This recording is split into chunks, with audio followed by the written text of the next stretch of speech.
The morning sky was bright when the shadow came. People in the city lifted their heads, their voices falling silent as darkness spread over the tall buildings.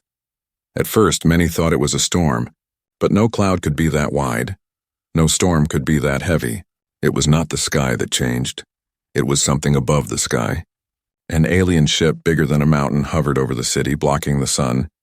Its surface was black like stone but moved like liquid. Strange lights ran across its body like veins glowing in the night. The air trembled, car alarms screamed, dogs howled, and people dropped their bags, running into the streets. Children clung to their parents. Some cried, some just stared, unable to believe what they saw. Every television, every radio, every screen turned black at once. Then one single signal cut through. A voice not human, not soft, but deep and sharp. Like metal scraping across glass, humans of Earth, it said. You now stand under my rule. The crowd froze. The city held its breath. The voice continued, echoing inside every ear. I am your ruler, your tower, your shadow, your power. No one knew how to answer. No one knew if they should scream, run, or kneel. Then the ship opened. A massive gate sliding apart with a sound that shook windows and cracked glass. From the light inside, a figure appeared. Tall, far taller than any human. Her form stretched high, armored in silver that glowed with strange fire. Her steps shook the ground as she walked. Her eyes glowed pale blue like frozen stars. The alien ruler stood before humanity, looking down on them as if they were ants. Some people dropped to their knees in fear. Others whispered prayers, the soldiers of Earth. Armed with rifles and courage, aimed at her, but their hands shook. Everyone could see the truth. Their weapons were useless. The ruler raised her hand and the air bent around her fingers. The rifles melted like wax before a flame. Not a shot was fired. Not a bullet reached her. In that single moment, humanity learned they were powerless. Your leaders will come to me, she said, her voice rolling like thunder. Your people will obey. Your land is mine. Governments tried to speak, but their words were drowned by the sight of her power. Planes rose into the air to challenge her ship, but were crushed in seconds by invisible force. The world saw the footage live, and the world understood. The age of mankind had ended, and the age of the alien ruler had begun, but not everyone bowed in the crowd. Hidden between terrified faces stood one man. His name was Daniel, a worker, a man with no army, no weapons, and no reason to be noticed. Yet, as the alien ruler's shadow covered him, Daniel did not kneel. His chest burned with fear, but his eyes remained steady, while others bent. While others begged, he stood silent. The ruler's gaze swept across the humans like a storm, and for a brief second it stopped. Stopped on Daniel. No word was spoken, no action was taken, but something invisible passed between them. The ruler felt it, a spark, a thread, an unknown challenge, and Daniel felt it too. Though he did not understand why, the alien ruler turned away. But her mind did not forget for the first time. Her voice carried a hint of interest. Among you, she said slowly, there are those who will resist. Her eyes glowed brighter. They will be the first to fall. The humans shivered. Many bowed deeper, some cried, but Daniel did not move. And though no one around him saw, the alien ruler did. The giant ship hummed, its lights pulsed, and with one last wave of her hand, she marked the beginning of her reign. Then the voice returned across the world. You are mine, it declared. Your Earth is mine. The shadow of the ship stretched farther, covering rivers, forests, and oceans. Humanity stood in silence, their world stolen in a single day. And yet in that silence, one man's heartbeat refused to break. The alien ruler had arrived and humanity had bowed. But one human had not, and in that small act, the future began to change. The streets of the great city were empty at night. Shops stood dark, their windows broken. Their doors hanging loose, no music, no laughter. No noise of traffic remained. Only the heavy sound of alien boots echoed against the stone and metal. Tall guards, shaped like steel giants, marched through every street, their eyes glowing red as they scanned for human movement. Anyone who broke curfew disappeared. Some whispered they were taken into the ship. Others whispered they never returned at all. Fear was now the law. Silence was now the shield. But silence could not hide everything. A scream broke the night once, sharp and short, and then it was cut off. Families hid behind doors. Mothers pressed hands over children's mouths. Fathers gripped tools but dared not fight. The alien ruler's grip was everywhere, invisible but unshakable. Every screen on Earth carried her image now. Tall and commanding, her voice was a cold command. Your leaders have surrendered, you will serve. And you will obey. Taxes of food, fuel, and metal were collected. The humans obeyed, they had no choice, and yet, in the quiet corners of the city, small whispers of defiance still flickered like dying candles. Daniel was one of those whispers. He did not raise his voice in public. He did not stand in the street with banners, but he refused to kneel in his heart. He worked quietly during the day, carrying crates, fixing machines, pretending to be another frightened human. But at night his eyes followed the alien guards. His mind recorded every move, every weakness.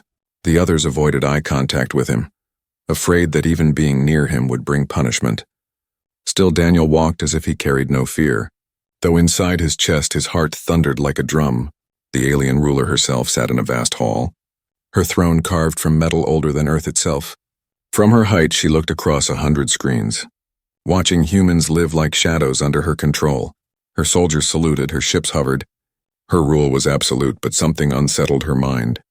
She remembered a single face in the crowd on that first day, a man who did not kneel, a man who did not break. And though he was only one, his memory remained like a small stone in her hand. Impossible to ignore, her advisors warned her. Resistance will rise. It always rises, she waved them silent, her voice sharp. Resistance dies when fear is complete. Yet she still thought of Daniel, the man who looked at her without trembling. Why had he not bowed? Why had he not fallen into the same silence as the others? Her mind was built to rule, not to question. But she felt something strange, something she could not name. Daniel noticed something as well. When she spoke on the giant screens, her eyes scanned the crowd for a moment too long. Those glowing eyes seemed to search for him. He told himself it was nothing, but deep down he knew it was not. She was looking, and somehow she was watching. The resistance grew in whispers. A meeting in the ruins of an old library, books scattered across broken floors. A few men and women gathered there, their voices low, their eyes sharp with anger. They spoke of hidden tunnels, of weapons buried from old wars. They spoke of striking back, but every word was a risk. Every plan could mean death. Daniel listened, but he also warned them. The ruler is not just strong, she is searching, he said. We must be shadows until we are ready. They agreed, but not all of them believed. Some were tired of shadows, some wanted fire, and fire would draw the alien gaze that night. Daniel walked home through the empty streets. He passed alien guards, their heads turning like machines, their weapons humming with energy. He did not flinch, he did not lower his eyes. He knew something important now. Fear could not break him. But fear ruled everyone else, and because of that he was different. Different enough for the alien ruler to notice inside her palace. She stood before a massive window that looked over the sleeping city. Her eyes narrowed as she spoke softly to herself. Among these fragile creatures, one does not kneel. Her hand touched the glass and a spark of emotion crossed her face. But she crushed it quickly. He will learn, she said coldly, or he will burn. But her voice trembled just enough that even she heard it, and she hated herself for it. The night grew heavier. The city slept under the iron sky, and yet unseen threads had begun to weave between ruler and rebel, one towering over millions, one standing alone. The grip of the ruler was strong, unbreakable, but already cracks were forming. And in those cracks the seeds of change were waiting.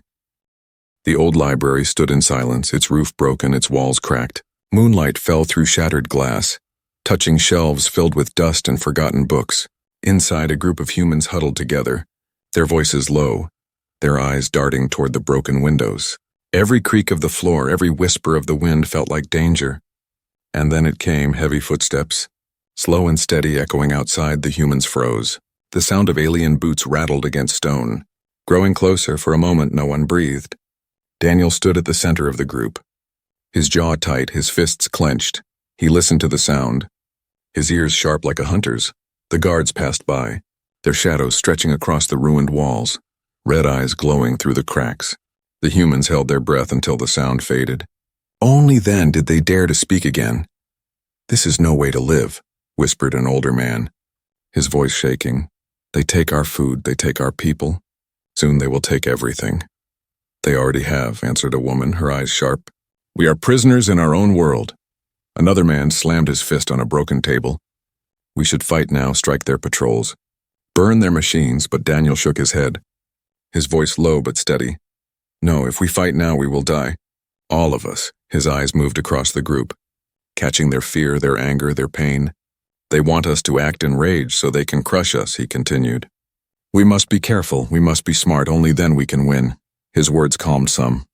But not all, one young man spat on the floor, his face red with fury. "You speak like a coward." "Daniel," he hissed, "we hide, we whisper. While they walk over us, I would rather die fighting." Daniel's eyes narrowed, but his voice stayed calm. "You will die, but you will not win," he said. "And if you fall, they will come for the rest of us." The young man turned away, muttering, but he could not answer. The meeting ended with no clear plan. Only shadows of hope, one by one, they slipped out into the night. Careful to move like ghosts under the eyes of alien patrols, Daniel left last, walking slowly, watching the sky where the alien ship floated like a black mountain above the stars. It never left, it never slept, it was always there, a weight pressing on every human chest. The alien ruler in her towering palace did not sleep either. Her throne room glowed faintly, walls humming with strange energy.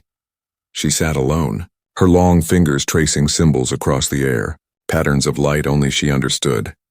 But her mind was not on the symbols. Her mind was on the memory of one man, the one who had not bowed. She had conquered worlds, broken empires, crushed armies. But this single human haunted her thoughts. Why did he stand? Why did his eyes not tremble?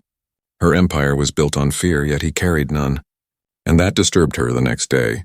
The humans gathered in the city square, summoned by the ruler's voice. Her figure appeared on a massive screen, taller than the buildings themselves. "Your obedience keeps you alive," she declared, her voice rolling across the streets. "Your silence is your strength."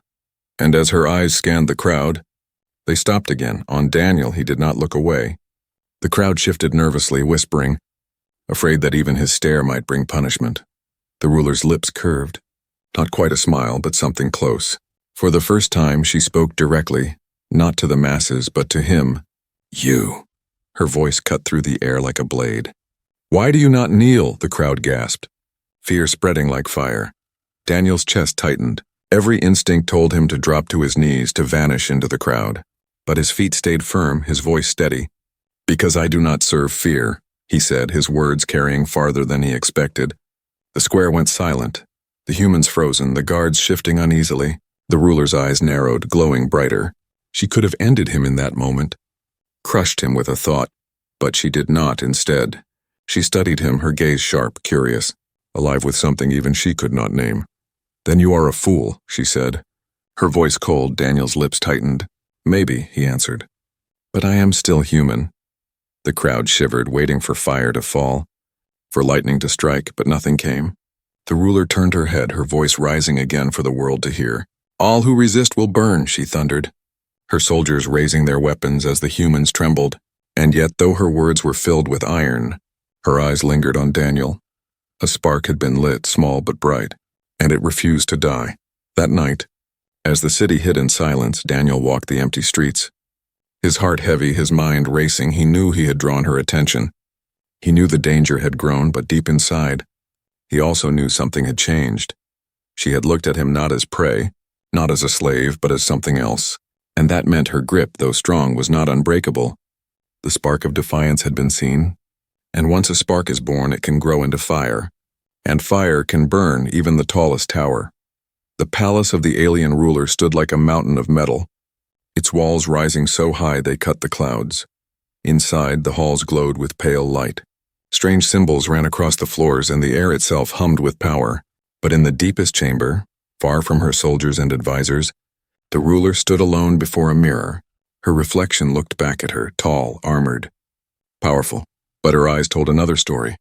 They flickered, not with pride, but with something darker, something restless. And then, when no one could hear, she whispered in her own language, her voice low and trembling.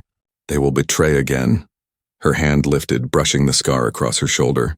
Hidden beneath her armor, it was an old wound, one made not by humans but by her own kind.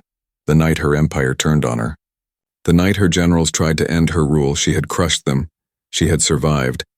But the scar remained, not just on her body but in her mind. She ruled through fear because she had learned the cost of trust. And yet lately her mind returned again and again to one face, A human who did not kneel, far below, the humans lived in silence under her grip. Her soldiers moved like shadows, her ships filled the skies, and yet the resistance whispered in secret places. Daniel walked among them, watching, listening, his eyes sharp. He saw the fear growing deeper, but he also saw something else. Hope, small and fragile, but alive. The memory of his words in the square spread quietly from ear to ear. "I do not serve fear," they repeated in whispers. Those words gave strength to some, danger to others. For Daniel had drawn the ruler's eyes, and everyone knew it. One evening, Daniel walked through the ruined part of the city. The air smelled of smoke, the streets were broken. He paused as he saw a child carving shapes on a wall with a piece of stone. The child looked up at him and whispered, "Are you the man who spoke to her?" Daniel froze, then nodded once slowly. The child smiled faintly. "My father said you will make her fall." Daniel said nothing, but his chest burned with a weight he could not ignore. He did not see himself as a hero, but now others began to, and that made his path even more dangerous. Inside her palace, the ruler listened to reports. Advisors bowed before her, speaking of humans who whispered rebellion. "Crush them," she ordered, her voice cold. But when she sat alone again, her thoughts drifted back to Daniel. The way he spoke, the way he stood. He reminded her of something she had not felt in years. Defiance that did not come from greed or ambition, but from belief, and though she told herself it meant nothing, her heart whispered otherwise that night. She stood on a high balcony, looking out over the silent city. Her soldiers marched below. Her ships floated above, and yet, in the middle of her vast empire, she felt strangely alone. She remembered the faces of her own people, the ones who had turned against her. Their voices echoed in her mind. "You are unfit, you are weak. You must be replaced." The betrayal had burned her soul, and from that day she had sworn never to trust again. But Daniel's eyes, steady and unbroken, had pierced that wall. And that terrified her more than any weapon. The resistance planned in secret once more. This time in the underground tunnels beneath the city, Daniel spoke quietly. "We must learn how she thinks. We must know what she fears." The others looked at him with confusion. "She fears nothing," one woman said, but Daniel shook his head. "Everyone fears something." He did not know yet what the ruler's fear was, but he felt it in her voice. The way it trembled for only a second when she spoke to him.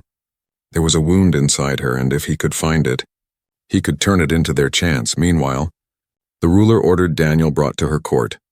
Her soldiers marched into the square, seizing him before the eyes of the people. The crowd gasped. Many looked away. Afraid to be caught staring, Daniel did not resist. He walked with his head high as they dragged him into the towering palace. Inside the throne room, he stood before her, the ruler seated above like a living statue of fire and steel. Her eyes locked on his, cold yet restless. "You stand against me," she said, her voice echoing, "and yet you do not hide." Daniel met her gaze, his voice calm. "I do not hide because I am not afraid." Her jaw tightened. Her hand twitched as if she wanted to crush him, but instead she leaned forward, her voice low. "Fear keeps the universe in order, human. Without it, everything falls." Daniel's answer was steady. "Or maybe fear keeps everything broken." Her eyes narrowed, the room grew colder. The guards shifted, waiting for her command to end him, but she raised her hand, stopping them. For reasons she did not speak, she let him live. And that was her secret too. She could kill him, but she would not, because deep inside, the spark he carried burned against her darkness, and part of her wanted to see where it would lead. The humans outside did not know what passed between them. They only saw Daniel return alive from the palace. Whispers spread quickly. He had stood before the ruler and survived. And for the first time, true hope flickered across the city.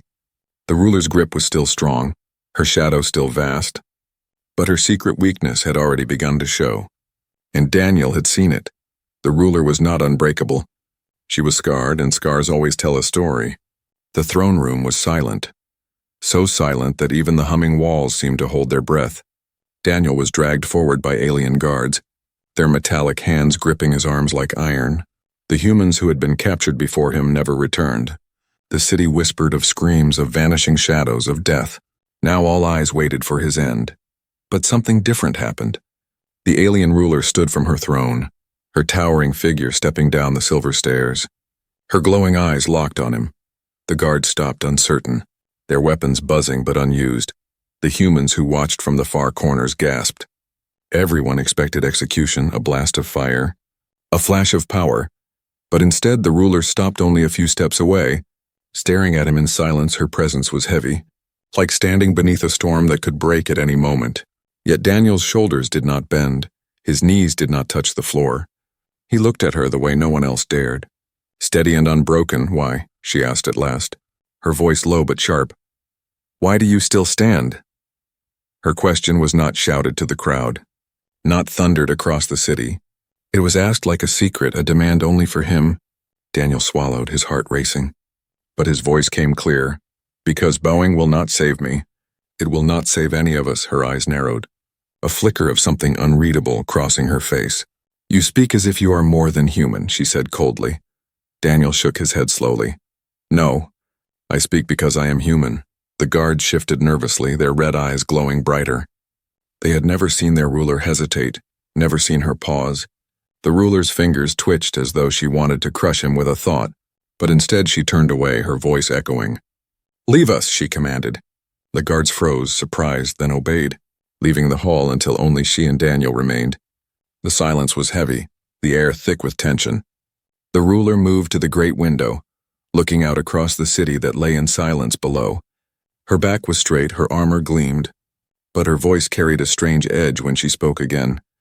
Your kind trembles at my shadow. They break when I command, but you, she said, turning slightly, you resist. And I do not know why. Daniel's answer came slowly. Because fear is not enough. Not forever. The ruler's hand pressed against the glass, her reflection staring back at her with hollow eyes. Fear has kept me alive, she whispered. More to herself than to him. Daniel stepped forward, his voice low. Or maybe fear has kept you alone. For the first time, her eyes widened slightly as though he had struck a hidden wound. She spun to face him, her voice sharper, colder. You know nothing of me. Human. Daniel met her gaze, steady. Maybe not, but I can see it. Her chest rose and fell. The faintest tremor in her hands betrayed what her voice tried to hide. Memories burned behind her eyes, betrayal, scars. The pain of her own empire turning against her. She hated that he could see it. Hated that his words reached deeper than weapons ever could. The door opened suddenly, one of her generals stepping inside. Armored and tall. My ruler, he said with a bow. The humans stir again, there are whispers of rebellion. The ruler's eyes burned, her voice cold again. Crush them. The general bowed deeper, but his gaze slid toward Daniel. Filled with suspicion, when the general left, the ruler turned back, her voice quieter now. Do you see, human? Why trust is weakness? Daniel's voice was calm. No, I see why fear will destroy you. The word struck her, sharper than any blade. Her hands curled into fists. Her glowing eyes locked on him. But again she did not kill him. Instead she dismissed him, her voice hard. Take him back. The guards returned, dragging Daniel out of the hall. But the humans who saw whispered in awe. He had spoken with her alone, and he had lived. In the tunnels of the resistance, word spread quickly. Daniel faced her and walked away alive, they whispered. He spoke to her as an equal. The whispers grew into hope. And hope grew into fire. The resistance began to plan more boldly, believing their time was near. But Daniel was not sure. He felt the weight of her eyes, the strange tension in her voice. She could kill him, but she had not, and that meant something deeper, something dangerous inside her palace. The ruler sat alone once more. Her advisors could not hear the storm inside her. She had built an empire on fear, on control, on silence. But one human's words echoed in her mind again and again. Maybe fear has kept you alone. Her jaw tightened. Her chest burned with something she did not want to name. She hated him, and yet she could not stop thinking of him. Between fear and trust, her empire balanced. And Daniel had already tilted the scale. The night outside grew darker. The humans whispered louder. And in the silence of her throne, the alien ruler trembled, not with rage, but with something far more dangerous, something that even she, in all her power, could not control. The night sky burned with light, not from stars, but from ships. Hundreds of them appeared above Earth, breaking through the clouds, their shapes sharp and predatory. The people of the city stared upward in horror, thinking the ruler had summoned more of her kind. But the truth was worse. These ships did not arrive to serve her. They arrived to destroy her. The alien ruler stood on her balcony, her glowing eyes fixed on the fleet. Her soldiers rushed through the palace halls, their weapons humming. Their voices sharp with orders, but she did not move. She only whispered to herself, "They have come." Her generals entered, their faces grim. "My ruler, this is a rival fleet. They come to claim Earth and your throne." The ruler's jaw tightened, her armor glowing faintly with power. She had ruled with iron, but her empire had cracks. And now her enemies had followed her here on the ground below. Fear spread faster than fire. Humans screamed, running through the streets as the sky filled with alien shadows. Daniel stood in the chaos, his heart racing as he watched the rival ships descend. He knew what this meant. If they defeated her, Earth would not be freed, it would be broken. The humans would be crushed between empires, their planet nothing but spoil for war. And yet, in that storm, Daniel felt something strange. A choice inside the palace. The ruler stood tall before her council. "They believe me weak," she said, her voice sharp as a blade. "They believe they can strike me down. But I will not fall." Her generals bowed, but she saw doubt in their eyes. She remembered the betrayal of her own kind, the night her empire turned against her. This fleet was the echo of that wound, the shadow that had never left her, and now it stood above Earth, ready to finish what it had started. The resistance in the tunnels celebrated for a moment. "They will fight each other," one man said, "when they are done. Maybe Earth will be free." But Daniel shook his head, his voice heavy. "No, if she falls, another will rise. Worse than her." The room grew silent.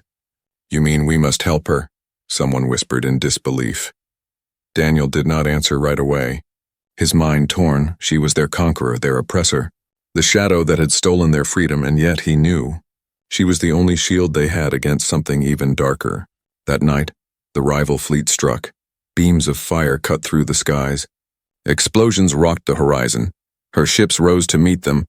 The city shook as alien metal clashed above. The humans hid, watching the sky burn as if the heavens themselves were at war. Daniel moved through the streets, avoiding patrols heading toward the palace. Every step felt like madness, but he knew what he had to do. Inside the throne room, the ruler stood tall, commanding her forces with a voice of iron. But even she knew the truth. Her enemies were many, their numbers vast. The battle would not be won easily. And then the doors opened, and Daniel was dragged in by soldiers who had found him sneaking through the city. The general snarled, "He is the human who defies you." "Let us end him now," the ruler raised her hand, silencing them, her eyes narrowing as she looked at him. "Why do you come here?" she asked, her voice low. Daniel's chest rose and fell, his voice steady. "Because if you fall, so do we." The words struck her like a blow. Her generals shouted in outrage, but she silenced them again, her gaze locked on Daniel. He should have been her enemy, but he stood here, speaking truth no one else dared. "Why help me?" she demanded. "I have taken your freedom." Daniel's answer was sharp. "Because if I must choose between two tyrants, I will fight beside the one who can still change." Her glowing eyes flickered, her hand trembled for a brief second. It was not weakness, but something deeper, something she did not want to name. For the first time in years, she felt the edge of trust, not from her own kind, but from a human who should hate her yet chose to stand by her. The palace shook as explosions rocked the walls, the battle drawing closer. Her generals demanded action. "We must retreat, my ruler," but she turned, her voice sharp as thunder. "No, we fight." Her eyes burned brighter, and then she looked once more at Daniel. "Stand with me then, human, and see what it means to face the storm." The humans outside cowered in fear, watching the skies burn, but in the heart of the palace, an alliance no one expected was formed. The alien ruler and the defiant human, two enemies bound by necessity. The turning point had come, not just for her empire, not just for Earth, but for both of them. The sky burned red as rival ships descended, their weapons tearing through the clouds. Explosions shook the city, towers cracked, streets split, and the people screamed as fire rained from above. The humans thought the end had come, their world about to be crushed between empires, but in the heart of the palace, two figures stood side by side, one alien ruler towering in power, and one human who refused to kneel. The throne room shook as her generals shouted, "My ruler, the defenses break, we must retreat." But she raised her hand, her voice sharp. "No, this world will not fall, not while I stand." Her glowing eyes burned brighter than ever, yet for the first time she was not alone. Daniel stood beside her, steady as the walls cracked around them. The rival fleet unleashed waves of soldiers, black-armored and ruthless. They poured into the streets, striking down humans, tearing through her loyal guards. The humans cowered, hiding in cellars, praying for survival, and yet whispers spread, whispers that the defiant human was at her side. Hope flickered like a fragile flame in the darkest storm. The ruler moved through her palace like a storm herself, her hands glowing with power. Every rival soldier that entered was thrown aside by waves of force, but their numbers were endless, and even she felt the weight pressing in. Daniel picked up a fallen weapon, his hands trembling. Yet he fought, not with alien strength but with human will. Striking down those who threatened the people, his defiance grew louder, his courage spread, and soon other humans joined, throwing stones, swinging tools, rising in desperation. The battle for Earth had begun. On the balcony, the ruler stood tall, the rival commander rising in the air before her. He was armored in black, his eyes burning like fire, his voice filled with hatred. "You are weak," he thundered. "Your rule is broken, your empire has fallen. This world is mine." She raised her hand, her voice sharp as steel. "No, it is not yours, and it never will be." The two forces clashed, power against power, the air cracking with energy, the sky splitting with their fury. Daniel watched from below, his chest burning as the shockwaves shook the city. He had seen her as a conqueror, as a tyrant, but now he saw her as something more. Not unbreakable, not perfect, but fighting. Fighting not only for herself, but for Earth, and because of that, he shouted with every breath, "Stand, humans! Stand!" His voice cut through the fear. And humans rose from the shadows, joining the fight. They were not strong, not trained, but they were many, and together they turned the tide. The rival commander struck hard, nearly breaking her shield. But in that moment, Daniel rushed forward, distracting the enemy, his defiance burning brighter than fear. The alien ruler seized the chance, unleashing her full power in a single strike. The commander was thrown into the sky, consumed in fire, his fleet scattering in chaos. The rival army faltered, their leader gone, their courage broken, and the humans, once trembling in silence, roared in victory. The battlefield grew quiet at last. Smoke rising, bodies scattered, but Earth still stood. The alien ruler descended the balcony, her armor cracked, her body trembling.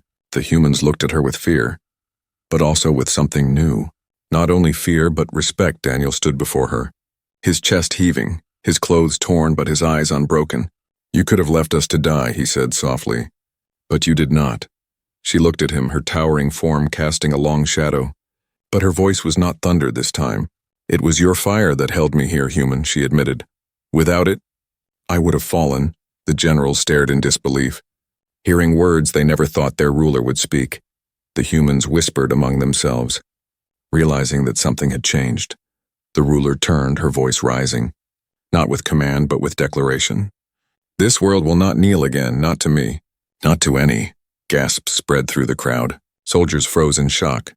The alien ruler had freed Earth. Daniel stepped closer, looking up at her towering figure. "You are still a ruler," he said, "but now you can choose what kind." Her glowing eyes dimmed slightly, softer now. "Perhaps," she said, "perhaps I am more than what my empire made me." For the first time, she lowered her head, not in defeat, but in respect, and Daniel, the man who had never bowed, stood beside her, not as a servant, not as a slave, but as an equal. The humans began to cheer, their voices rising like thunder. The palace that once symbolized fear now echoed with hope. The ruler and the humans stood together. The shadow of conquest lifted, and though scars remained, though battle still waited in the future, something had already changed forever. The alien ruler was no longer just a conqueror, and Daniel was no longer just one man. Together they had turned fear into strength, silence into defiance, and chains into freedom. And from that day forward, the story of Earth was no longer one of surrender. It was the story of how one human altered an empire, and how an empire's ruler was forever changed by one human.